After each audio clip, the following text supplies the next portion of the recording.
Hello दोस्तों, कैसे हैं आप लोग। स्वागत है आप सभी लोगों का आप सभी के अपने चैनल सपोर्टिंग आप फार्मेसी में। दोस्तों, आज का ये वीडियो आप सभी लोगों के लिए बहुत ही महत्वपूर्ण होने वाला है, क्योंकि आज की इस वीडियो में आप लोगों को सभी प्रकार के खुजली के बारे में, बहुत सारे अलग अलग प्रकार की दवाइयों के बारे में यहाँ पर आपको बताने वाला हूँ। देखिए, खुजली जो होता है बहुत सारी चीज़ों की वजह से होता है।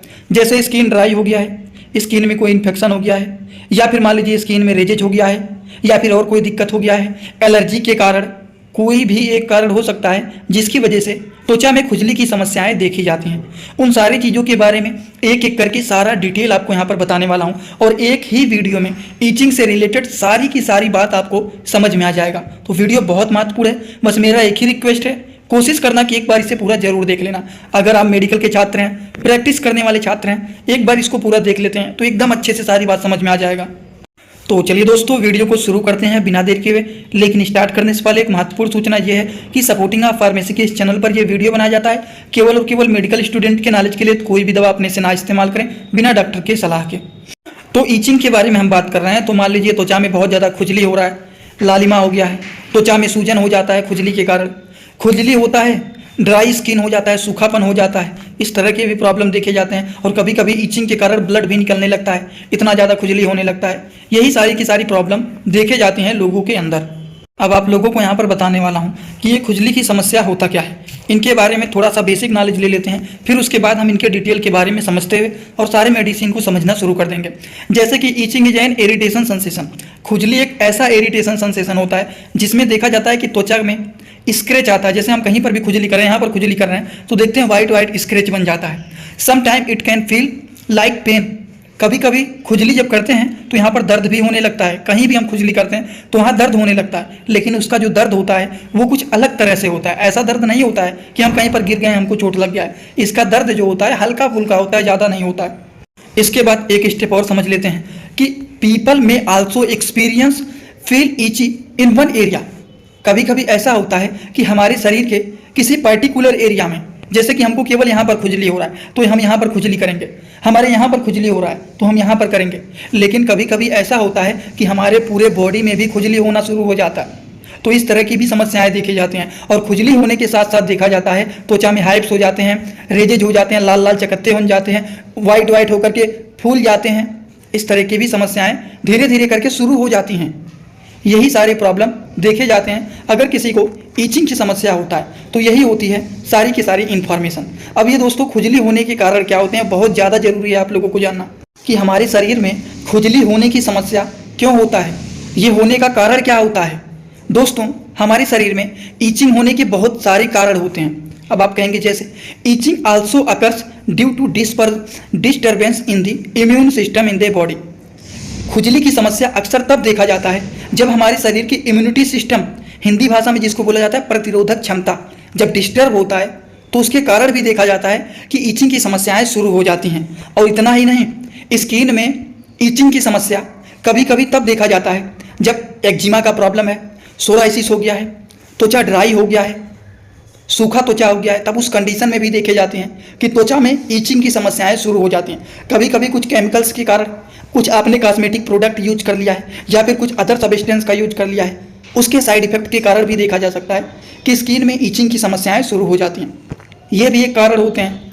पैरासाइट सच है, जैसे कि पैरासाइट के कारण, जैसे कि बालों में जू हो गए हैं, पिंगवर्म, scabies, head in the body लाइस, तो इसके कारण भी ईचिंग की समस्याएं देखी जाती हैं। और जो वोमेन होती हैं, जो फीमेल होती हैं, उनको ड्यूरिंग प्रेगनेंसी के दौरान इस केसेस में भी ईचिंग की समस्याएं देखी जाती हैं। लीवर हो गया, किडनी हो गया, या फिर थायराइड से रिलेटेड अगर किसी को दिक्कत है तब उस कंडीशन में भी ईचिंग की समस्याएं देखी जा सकती हैं।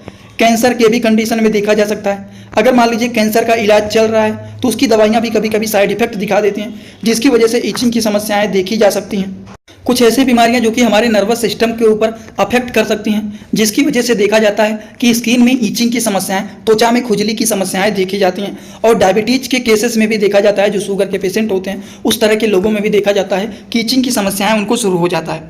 समझ गए। और हाइपर सेंसिटिविटी एनी एलर्जन के कंडीशन में एलर्जी हो गया है, उसके कारण भी ईचिंग की समस्याएं देखी जाती हैं। तो अगर हम बात करें शरीर में खुजली की समस्याएं क्यों होता है, होने का कारण क्या होता है, तो इनमें से इतने सारे में से कोई भी एक कारण हो सकता है जिसकी वजह से पेशेंट को त्वचा में ईचिंग की समस्याएं शुरू हो जाती हैं। अगर त्वचा में ईचिंग हो रहा है, खुजली हो रहा है, तो उनमें क्या क्या लक्षण देखे जाते हैं, ये बात समझने के बाद सारे मेडिसिन के बारे में एक एक करके पूरा डिटेल यहाँ पर बताऊंगा।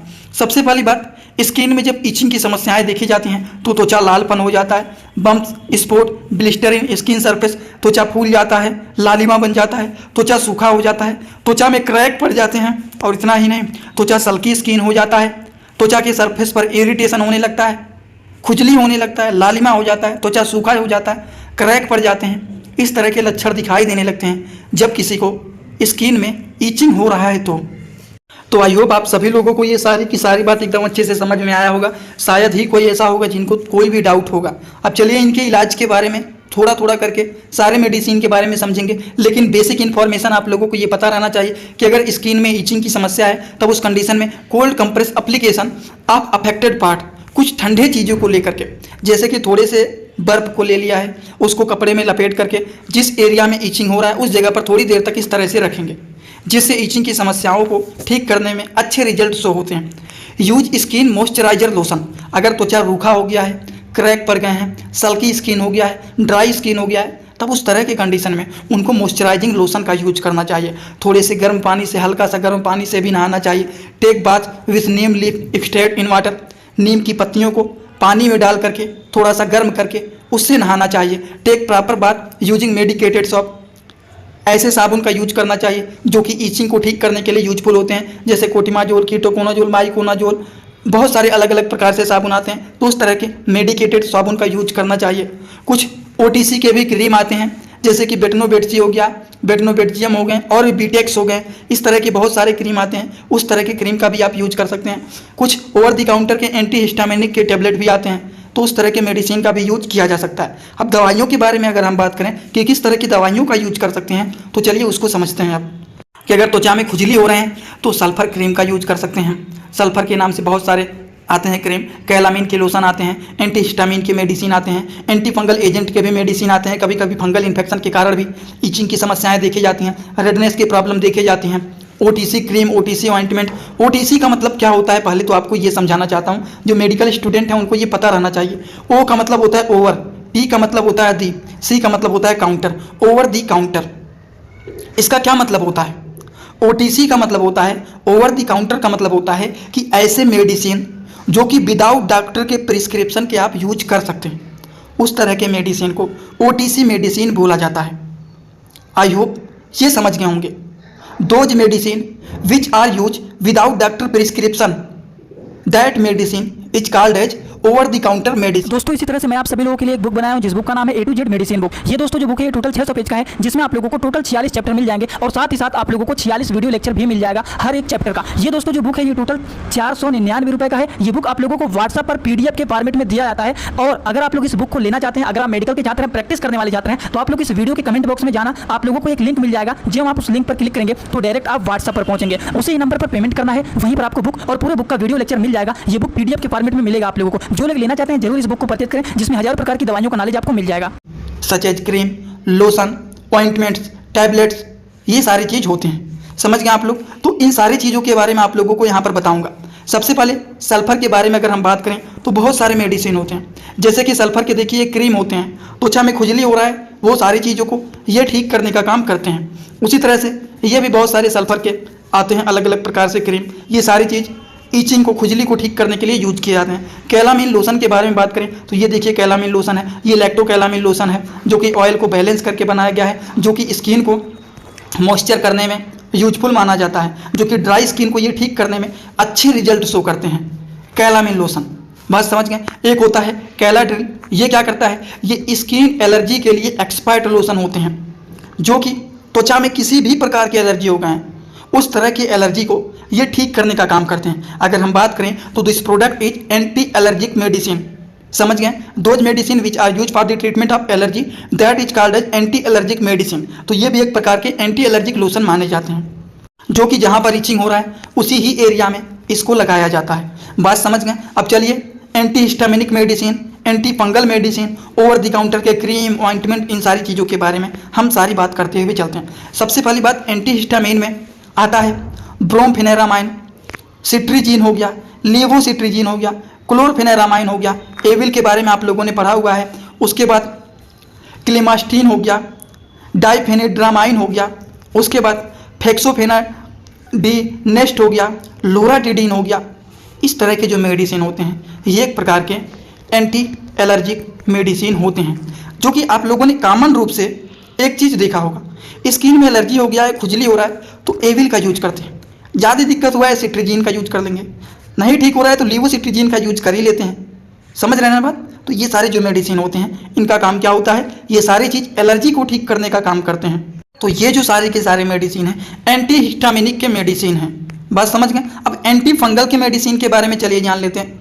एक बात, सबसे पहली बात, इसके लिए एक फार्मूला बताया था कि जिन दवाइयों के नाम के लास्ट में नाजोल आता है, NaZOL, वो सारे मेडिसिन एंटी फंगल मेडिसिन होते हैं। लेकिन कहीं कहीं पर भी, जैसे कोट्रिमाजोल में देखिए माजोल आया हुआ है, तो यहाँ पर नाजोल नहीं है, तो इसको भी आप लोग समझ लीजिएगा कि ये भी मेडिसिन है। और सारे में देखिए ईटोकोनाजोल, माइकोनाजोल, उसके बाद ऑक्सीकोनाजोल, कीटोकोनाजोल, फ्लूकोनाजोल, इंट्राकोनाजोल, सब में नाजोल आ रहा है ना। ये सारे मेडिसिन क्या होते हैं, एंटी फंगल मेडिसिन होते हैं, जो कि फंगल इन्फेक्शन को ठीक करने का काम करते हैं। Those medicine which are use for the treatment of fungal infection, that medicine is called as anti fungal medicine. ये इसकी डिफिनीशन होते हैं, समझ गए? एंटी फंगल मेडिसिन का यूज किया जाता है दांत, खाज, खुजली को ठीक करने के लिए। तो एंटी फंगल मेडिसिन में क्लोट्रिमाजोल हो गया, ईटोकोनाजोल हो गया, ईकोनाजोल हो गया, माइकोनाजोल हो गया, ऑक्सीकोनाजोल हो गया, कीटोकोनाजोल हो गया, फ्लूकोनाजोल हो गया, टेरकोनाजोल हो गया, इंट्राकोनाजोल हो गया, वोरिकोनाजोल हो गया। ये सारे मेडिसिन का यूज नहीं किया जाता है, इनमें से कोई भी एक मेडिसिन अच्छे ब्रांड के मेडिसिन का यूज किया जाता है। और ये जो होते हैं फंगल इन्फेक्शन को ठीक करने के लिए दिए जाते हैं। अगर मान लीजिए त्वचा में ईचिंग हो रहा है, वो भी फंगल इन्फेक्शन के कारण हो रहा है, तब उस कंडीशन में इस तरह के मेडिसिन को चलाया जाता है। समझ गए आप लोग एकदम अच्छे से? किसी को कोई भी डाउट नहीं रहना चाहिए। अब देखिए ओवर द काउंटर मेडिसिन के बारे में बताने जा रहा हूँ, जो कि those medicine which are use without doctor prescription, that medicine is called as the over the counter medicine. ऐसे मेडिसिन बिना डॉक्टर के प्रिस्क्रिप्शन के जो हम यूज कर सकते हैं, जैसे कि बेटनोवेट क्रीम, बीटेक्स हो गया। इस तरह से एक वाइट आता है, एक ऑइंटमेंट होता है वाइट फील्ड ऑइंटमेंट, एक वाइट ऑइंटमेंट होता है जो कि ये होता है, एक होता है बीटामेथासोन क्रीम जो कि बेटनोवेट स्किन क्रीम के नाम से ये फेमस होता है। तो ये भी जो होते हैं ईचिंग को ठीक करने में अच्छे रिजल्ट शो करते हैं। अब अगर मान लीजिए स्किन बहुत ज़्यादा ड्राई हो गया है तो उसको मॉइस्चर करने के लिए मॉइस्चराइजर लोशन, मॉइस्चराइजर क्रीम बहुत सारे आते हैं। जैसे कि ड्राई स्किन को रिपेयर करने के लिए वैसलीन का भी लोशन आता है, संतूर का भी लोशन आता है। ऐसे बहुत सारे अलग अलग प्रकार के लोशन आते हैं जो कि ड्राई स्किन को ठीक करने में अच्छे रिजल्ट ये शो करते हैं। समझ गए? और अगर आप मान लीजिए सोप का यूज करना चाहते हैं, साबुन का यूज करना चाहते हैं, तो नहाते समय कुछ मेडिकेटेड साबुन का यूज कर सकते हैं, जैसे कि क्लोट्रिमाजोल, कीटोकोनाजोल, क्लोट्रिमाजोल का कैंडिड का सोप आता है, साबुन आता है, तो इनमें से कोई एक अच्छे साबुन का यूज कर सकते हैं। और ध्यान रहे, अगर आपका स्किन ड्राई है, केवल ड्राई स्किन के कारण आपकी स्किन में ईचिंग की प्रॉब्लम देखा जा रहा है, तब उस कंडीशन में मॉइस्चराइजर सोप का यूज करना चाहिए। ये सब भी नहीं यूज करेंगे तब भी चलेगा, लेकिन मॉइस्चराइजिंग सोप का यूज करना चाहिए, जिससे हमारा स्किन मॉइस्चर बना रहे, नमी बना रहे, वो ड्राई ना हो। बात समझ गए? तो इतना बात समझाने का मकसद यही था कि आप लोगों को पूरा का पूरा डिटेल एकदम अच्छे से समझ में आए, किसी को कोई भी डाउट ना रहे। अब अगर आप लोगों को ये सारी की सारी बात एकदम अच्छे से समझ में आ गया हो, तो आप सभी लोग सीधा सीधा आएंगे कमेंट बॉक्स में और अपना फीडबैक जरूर देंगे कि आज का वीडियो कैसा लगा। अगर समझ में आ गया हो तो भी एक कमेंट कर देना, जिनको नहीं भी समझ में आया हो प्लीज़ वो भी एक कमेंट जरूर कर देना कि आज का वीडियो कैसा लगा। और एक बात, जो लोग हमसे इंस्टाग्राम में पर्सनली जुड़ना चाहते हैं वो भी जुड़ सकते हैं। जुड़ने के लिए आप सर्च कर सकते हैं सपोर्टिंग ऑफ फार्मेसी, जो चैनल का पूरा नाम है। छोटे छोटे कंटेंट वहाँ पर भी बनाता रहता हूँ, जुड़े रहेंगे तो बेनिफिट मिल सकता है, आगे आपकी मर्जी। वैसे आज का वीडियो यहीं पर होता है कंप्लीट। तो thanks for watching video, like comment share and subscribe this channel.